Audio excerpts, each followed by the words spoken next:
Hello दोस्तों, आप सभी का स्वागत है आज के सेकंड प्रैक्टिस सेट में। तो कैसे हैं आप लोग? आशा करते हैं अच्छे होंगे। सभी को राधे राधे, जय श्री राम। आज का हमारा सेकंड प्रैक्टिस सेट जो आरआरबी एनटीपीसी के लिए लेकर आ गए हैं। तो इसमें 20 प्रश्न होने वाले हैं जो बहुत ही महत्वपूर्ण है। सभी प्रश्नों का उत्तर जानने के लिए शुरू से लेकर अंत तक जरूर बने रहिएगा। अगर कोई प्रश्न आपको आ रहा है तो उसका कमेंट करते चलिएगा। तो चलिए क्लास को करते हैं शुरू। आज का हमारा पहला प्रश्न है, एंथूरियम जिसका नामकरण एक प्रसिद्ध फूल के नाम पर हुआ है। किसके नाम पर हुआ है? प्रसिद्ध फूल के नाम पर हुआ है। एक सेकेंड, थोड़ा साइज छोटा कर ले। प्रसिद्ध फूल के नाम पर हुआ है।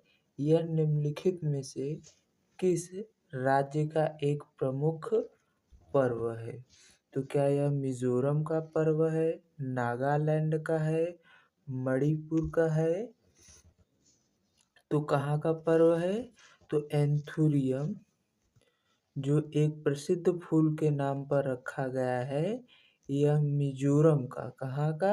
मिजोरम का एक प्रसिद्ध पर्व है। कहाँ का है? मिजोरम का एक प्रसिद्ध पर्व है। मिजोरम के अन्य प्रसिद्ध पर्वों में जैसे पावलकूट, चाप चार कूट, कौन कौन से? पावलकूट, पावल कूट, चाप चार कूट, क्या? चाप चार कूट, ये क्या है? अन्य पर्व है। और नागालैंड से लाओहोंग हो जाएगा, मणिपुर से आपका चेरा ओबा हो जाएगा। नागालैंड में एक हॉर्नबिल फेस्टिवल है जिसकी शुरुआत जो है सन 2000 में हुई थी, जिसे 1 दिसंबर से 10 दिसंबर के बीच मनाया जाता है। चलिए अगला देखते हैं।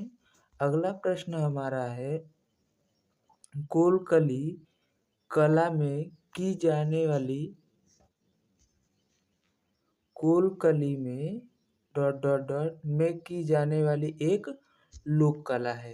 यानी कोलकली जो है वो कहाँ पर किया जाने वाला एक कला है? क्या यह केरल के मालाबार क्षेत्र में होती है, या उत्तर प्रदेश के पूर्वी भाग में, गुजरात के दक्षिणी भाग में, या उत्तर प्रदेश के पश्चिमी भाग में?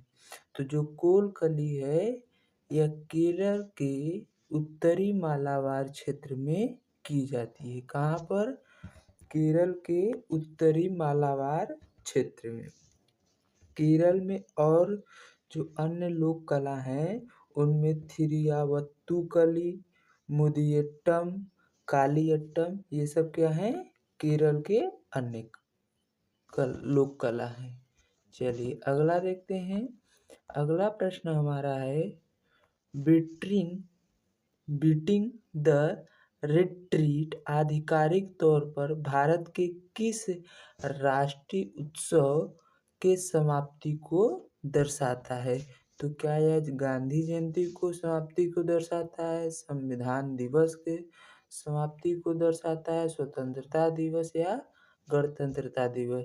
तो बीटिंग द रिट्रीट यह गणतंत्रता दिवस यानी गणतंत्र दिवस के समाप्ति को दर्शाता है। यह 29 जनवरी को मनाया जाता है। कब? 29 जनवरी को। कब? 29 जनवरी को बीटिंग द रिट्रीट आधिकारिक तौर पर भारत के गणतंत्र दिवस उत्सव की समाप्ति को दर्शाता है। चलिए अगला देखते हैं।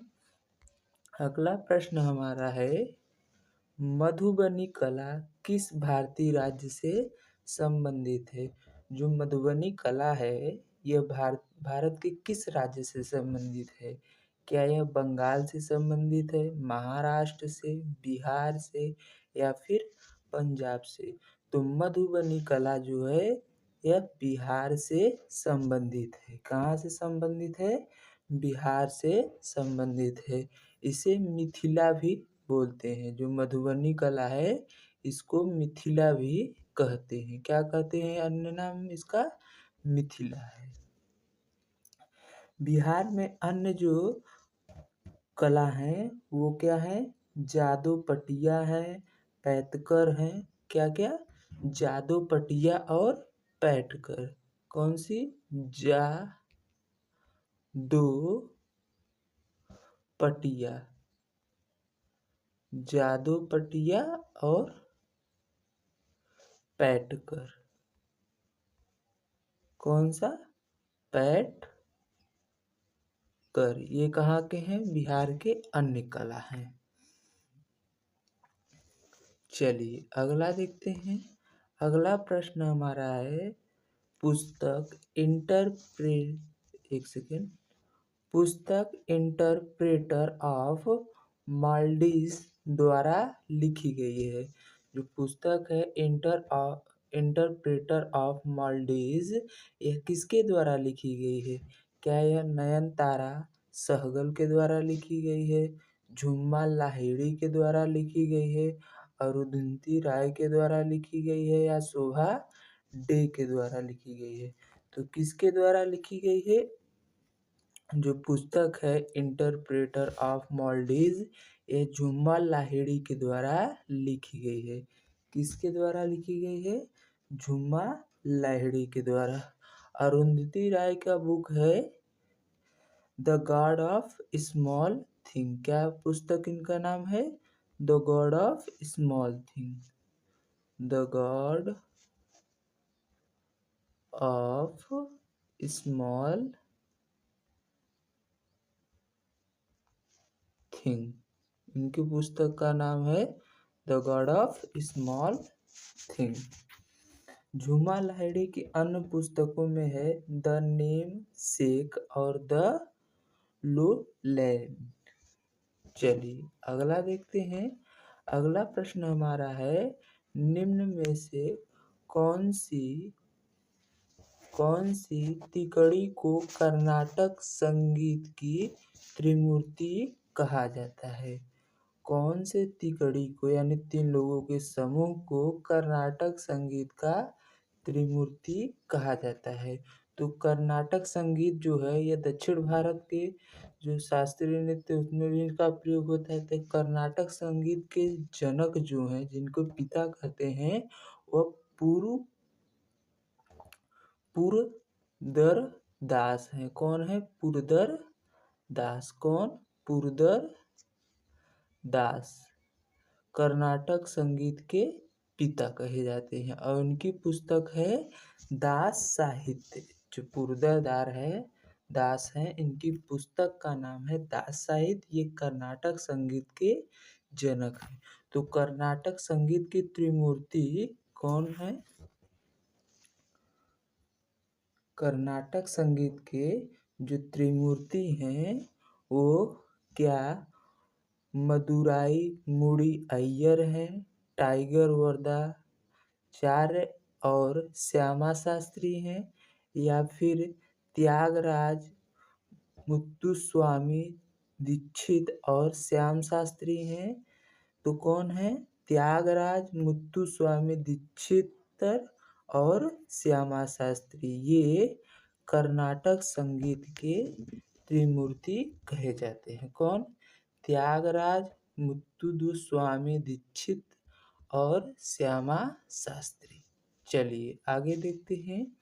अगला प्रश्न हमारा है भारतीय मूल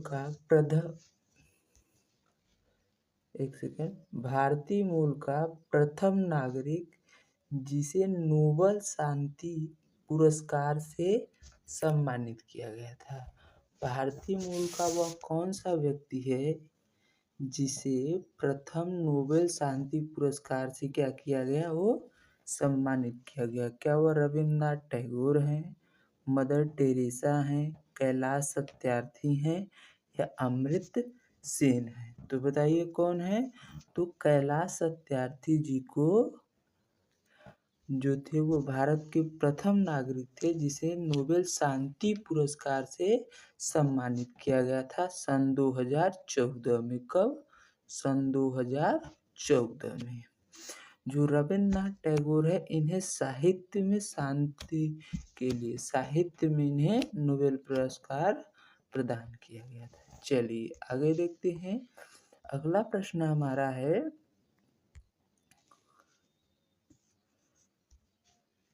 भारत में किस प्रकार की सरकार है? तो भारत में जो है वो कौन सी प्रकार की सरकार है? क्या यहाँ पर राजतंत्री सरकार है, सांप्रदायवादी है, संसदीय है या फिर अल्पतंत्री है? तो भारत में संसदीय सरकार है। संसदीय का मतलब राज्य की शक्ति और शक्ति का नियंत्रण, यानी राज्य पर और शक्ति शासन पर नियंत्रण किसका होगा? राज्य पर नियंत्रण और शासन पर। तो जो राज्य पर नियंत्रण होगा वो किसका होगा? तो राष्ट्रपति का होगा। किसका होगा? राष्ट्रपति का। और जो शासन पर नियंत्रण होगा इसमें वो पीएम का होगा, यानी प्रधानमंत्री का। किसका होगा? प्रधानमंत्री का। इसे ही संसदीय व्यवस्था बोलते हैं। तो भारत में कौन सी व्यवस्था है? कैसी सरकार है? संसदीय। और यह अर्ध संघात्मक है। कौन सी है? अर्ध संघात्मक। चलिए आगे देखते हैं। अगला प्रश्न हमारा है, 9 दिसंबर 1946 को आयोजित संविधान सभा का प्रथम बैठक के अध्यक्ष कौन थे? जो 9 दिसंबर 1946 में संविधान सभा की बैठक हुई, इसमें जो अध्यक्ष बने थे वो कौन थे? क्या डॉक्टर सच्चिदानंद सिन्हा थे, जवाहरलाल नेहरू थे, मानवेंद्र राय थे या डॉक्टर राजेंद्र प्रसाद थे? तो कौन थे? सच्चिदानंद सिन्हा, सच्चिदानंद सिन्हा सही है। सच्चिदानंद सिन्हा को क्या हुआ? 9 दिसंबर 1946 के प्रथम बैठक का अध्यक्ष बनाया गया। ये अस्थायी अध्यक्ष थे। कैसे अध्यक्ष थे? अस्थायी अध्यक्ष बनाए गए थे। कौन? सच्चिदानंद सिन्हा। चलिए आगे देखते हैं। अगला प्रश्न हमारा है, भारतीय संविधान का कौन सा अंग जर्मनी के संविधान से प्रेरित है? भारतीय संविधान का कौन सा अंग जो है वो जर्मनी के संविधान से प्रेरित है? तो क्या संविधान संशोधन है, संघीय प्रणाली है, आपातकाल के दौरान मौलिक अधिकारों का निलंबन है या फिर एकल नागरिकता है? तो जर्मनी के संविधान से आपातकाल के दौरान मौलिक अधिकारों का उल्लंघन जो है, निलंबन है, यह जर्मनी के संविधान से लिया गया है। आपातकाल 3 अनुच्छेद के लगते हैं। कौन कौन से? 352, आर्टिकल 352, आर्टिकल 356 और 360। कौन सा? 360। इसमें नेशनल इमरजेंसी है, इसमें राष्ट्रपति 356 के द्वारा राष्ट्रपति शासन और 360 में फाइनेंशियल इमरजेंसी यानी वित्तीय आपातकाल की घोषणा की जाती है, जो भारत में अभी तक एक भी बार नहीं लगा है। चलिए आगे देखते हैं। अगला प्रश्न हमारा है, पंडित जवाहरलाल नेहरू ने किस तिथि को संविधान सभा में उद्देश्य प्रस्ताव पेश किया था? जो उद्देश्य प्रस्ताव है इसको पंडित जवाहरलाल नेहरू ने कौन से दिन पेश किया था? क्या 13 दिसंबर 1948 को, 13 दिसंबर 1946 को, 13 दिसंबर 1949 को या 13 दिसंबर 1947 को?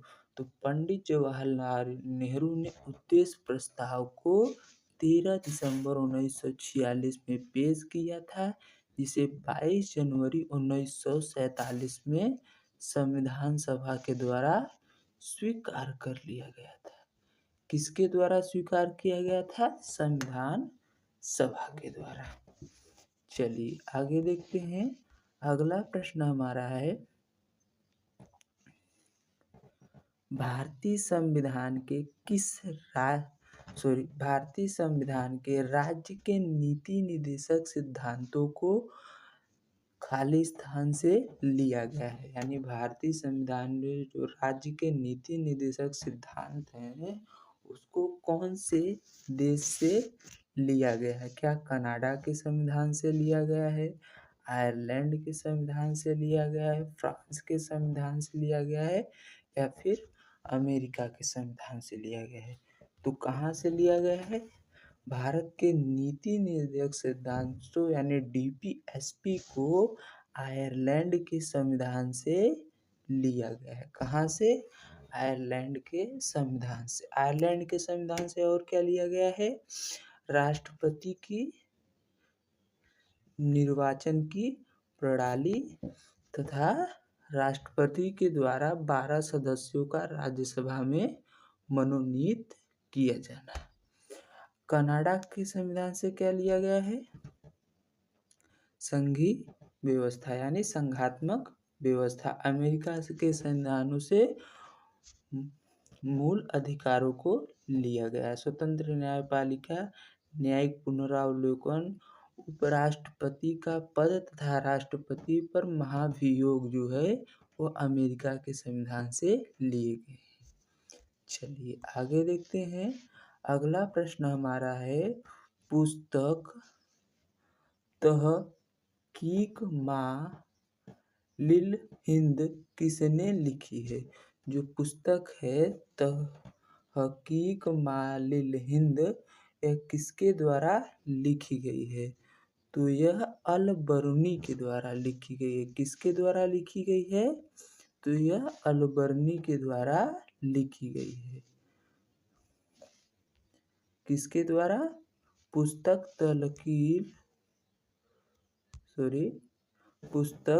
तहकीक मालिल हिंद अल बरूनी के द्वारा लिखी गई है। मेगास्थनीज की पुस्तक इंडिका है।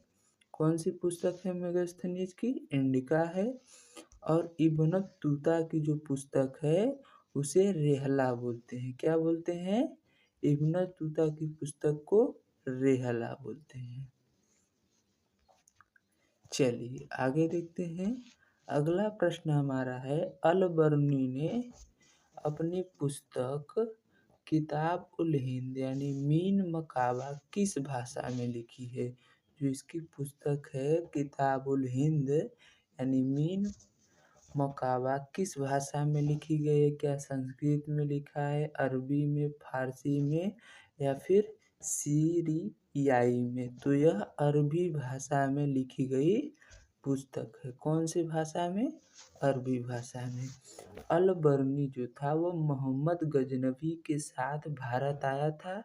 यह पहला मुस्लिम था जिसने भारत के पुराणों का अध्ययन किया था। चलिए आगे देखते हैं। अगला प्रश्न हमारा है, लगभग 84 वर्षों तक उपमहाद्वीप में शासन करने वाला प्रथम मुस्लिम कौन था? जो 84 वर्ष तक भारत के उपमहाद्वीप पर शासन कौन किया था? क्या मुगल वंश ने किया था, खिलजी वंश ने, तुगलक वंश ने, या फिर गुलाम वंश ने? तो मुगल वंश 1526 से 1857 यानी लगभग 316 वर्षों तक शासन किया। खिलजी वंश ने क्या किया था? तुगलक वंश ने या फिर गुलाम वंश ने? तो 84 वर्षों तक उपमहाद्वीप में गुलाम वंश ने शासन किया था। किसने किया था? गुलाम वंश ने। कब से कब तक? तो 1206 से 1290 ईस्वी तक। कब से कब तक? 1206 से 1290 ईस्वी तक शासन किया था। चलिए आगे देखते हैं। अगला प्रश्न हमारा है, इनमें से किसके द्वारा दिल्ली सल्तनत में इक्ता प्रथा प्रणाली को संस्थागत रूप से लागू किया गया था? किसके द्वारा लागू किया गया था? क्या इल्तुतमिश ने लागू किया, गयासुद्दीन बलबन ने, या कुतुबुद्दीन ऐबक ने, या फिर रजिया सुल्तान ने? तो एकता प्रणाली को दिल्ली सल्तनत में इल्तुतमिश ने लागू किया था। किसने लागू किया था? इल्तुतमिश ने। इसने तुर्क ए चहलगानी, इल्तुतमिश ने और क्या लागू किया? तुर्क ए चहलगानी यानी 40 सरदारों का गठन कराया तथा जीतल और टंका 2 सिक्के चलवाए थे। चलिए आगे देखते हैं। अगला प्रश्न हमारा है, कौन सा शासक कुतुब मीनार के निकट, किसके निकट? कुतुब मीनार के निकट अलाई मीनार बनवाना चाहता था, लेकिन उसका निर्माण कार्य पूर्ण नहीं हो सका? तो कौन था? क्या अलाउद्दीन खिलजी था, नसरुद्दीन महमूद था, रजिया सुल्तान थी? कौन थे?